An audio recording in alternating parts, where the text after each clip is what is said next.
Good day, ladies and gentlemen. My name is Ulyss. Welcome to another episode of Our Sickle Life. I have a good guest with me today, Miss Etta. Miss Etta, please, thank you for being here. Thank you for having me. You know, it's been a pleasure. It's been a long time. Yes. We see each other online for some years now. Yes. And it's a good thing to have you in person, meet you in person. Can you tell the folks a little bit about yourself? Your relationship with sickle cell, and then we'll go from there. Okay, my name is Etta Carter. I'm a mother of two young adults who have sickle cell trait. I have sickle cell SS. I'm 58. I'm originally from Philadelphia, Pennsylvania. I live in Orlando, Florida now. I am a member of the local chapter in Orlando, Tri-County Sickle Cell Disease Association of Orange, Osceola, and Seminole counties. I am also a member of the Sickle Cell Consortium. Mm-hmm. So what I want to teach people more about sickle cell, let them know what this illness is and about sickle cell trait. Growing up, didn't have a lot of friends. Mm-hmm. People always shy away from me when they hear the word, you're contagious, so stay away from me. So They thought you having sickle cell was contagious? yeah. Oh, okay. Yeah, so I didn't have a lot of friends, so I kept to myself mostly when I was coming up. Mm-hmm. So, how old were you when you were diagnosed? At birth. At birth, okay.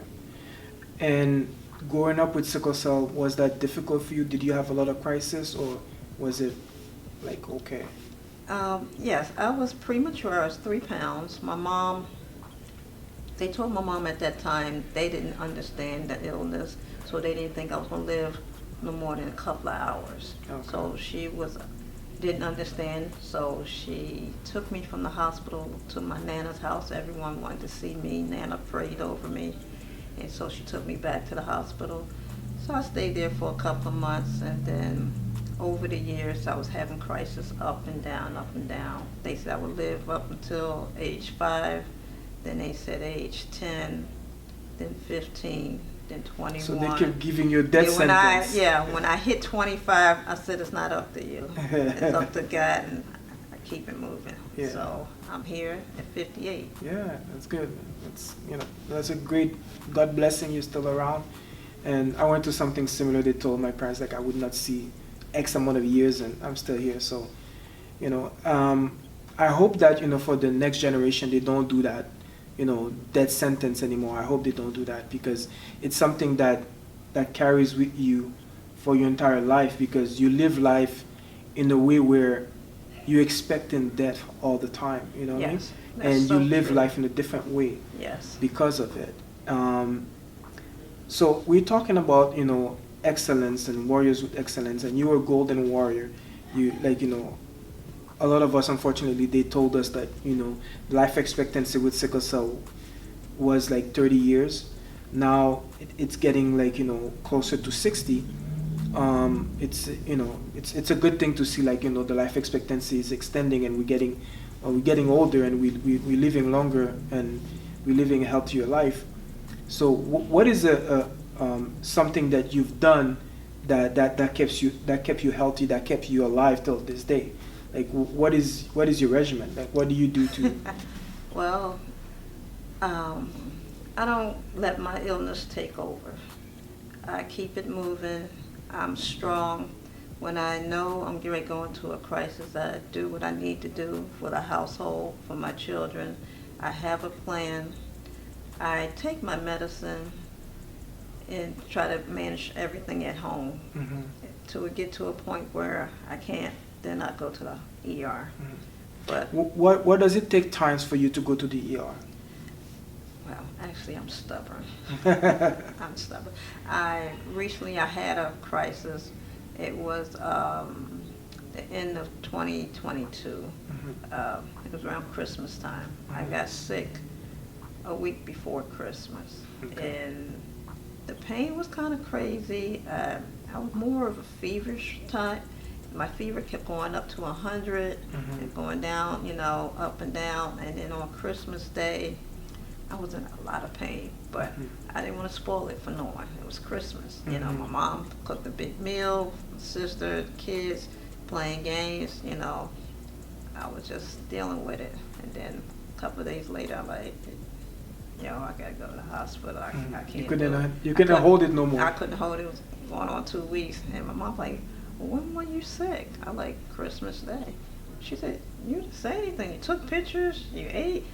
I didn't want to spoil it for nobody, So I went to the ER.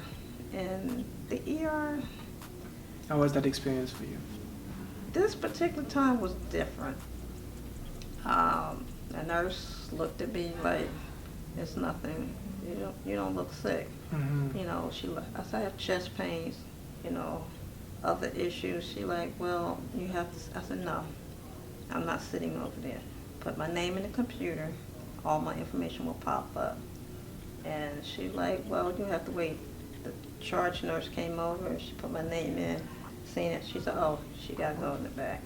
I'm like, because sometimes they'll make you wait longer, and sometimes they'll take you straight to the back. So it was just different nurses who didn't understand, and doctors. The one hematologist who did not understand my illness. I'm like, you're a hematologist. He said, oh, I'll just give you some medicine, I'll send you home. Oh, wow. I'm like, no. He said, I said, have you ever dealt with a sickle cell patient before? He said, no, I really don't know much about it, but you're a hematologist. He like, well, let me go look it up.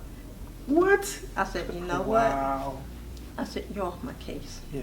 He like, but I said, no, you're off my case. I called my hematologist. My heart doctor was making rounds and saying my name. He like, why are you here? I said, you're taking over for him. I said, sir, you need to leave my room. And so I'm like, you're a hematologist, you're a blood doctor, you're supposed to know. He said he never studied it. Wow. I'm like, how are you in this field? That's crazy. How are you in this field? I still have his business cards. So when my hematologist came, and that's when she said they never called me. Because I kept telling her, I said, call her, she's in the next building. Oh, wow. So that's where I understand the hospitals wasn't calling the patients hematologists anymore. They wanted us to use their hematologist. Okay. So I'm like, no, called mine. She came over and she did our care plan together. So your care really started when your doctor came and took over your care. Yes. But one thing I kind of puzzle me is the fact that they have your record, they have your file. When they put your name in, they should see that you have previous, admissions, and you've been coming to the hospital for quite some time. So I don't understand. That means like even the hematologist didn't read your file, he didn't follow anything. No, because he kept calling me something. I said, you didn't read my chart. I said, do not come in this room if you don't know my name. Yeah. And he was like, well, I got so many patients to know. A doctor, I don't care how many patients you have. You should know who you get ready to see. Don't just walk in, hello, I'm such and such. No. Because I had plenty of doctors come in, oh, hello, and your name is no. Go out the door, read my chart, knock on the door before you come back in my room. And they like, well, where's your parent? I'm not a child. I may look like a child, but I'm a grown woman. Yeah. Read my chart. But some of them, they just rush now. But my question to you, do you think that has something to do with racism? That because to me it feels like disrespectful that you come in, you don't know the name of the patient, like you didn't read the patient chart. How are you gonna give care? I don't understand that part, And that's what I asked one doctor, and he said, I'll be honest. He said, I'm sorry, that's disrespectful. He said, I'm very tired. You shouldn't be working. If you know you're that exhausted, stop seeing patients and leave. Let someone take over. You should know who you're seeing. So that's why I want to tell all the warriors, always have a notebook with you. When you go in the ER, that first nurse, write that name down. Write down the day, the time. This is what I do every time I go see a doctor, the ER. I write down who's ever in charge, because that's your record. Because they do not understand everything. Tell them, if you have I have like my own medical chart. My name, all my allergies, my symptoms, and everything. I have my doctor put it in the hospital records, so they'll know what medications to give me. Even though you tell them, they like, well, no, we feel we need to give you this. Because one nurse, she like, well, we're going to give you some morphine. No. No, morphine, it just doesn't work for you, yeah. Yeah, it makes my heart race. And so I'm like, I'm not getting any pain medicine until I get a room. I'm down here, no. It's different when you're down in the ER once you get upstairs to your floor. And they was like, well, you'll just be in pain. I'll just be in pain till I get upstairs because I do not want morphine.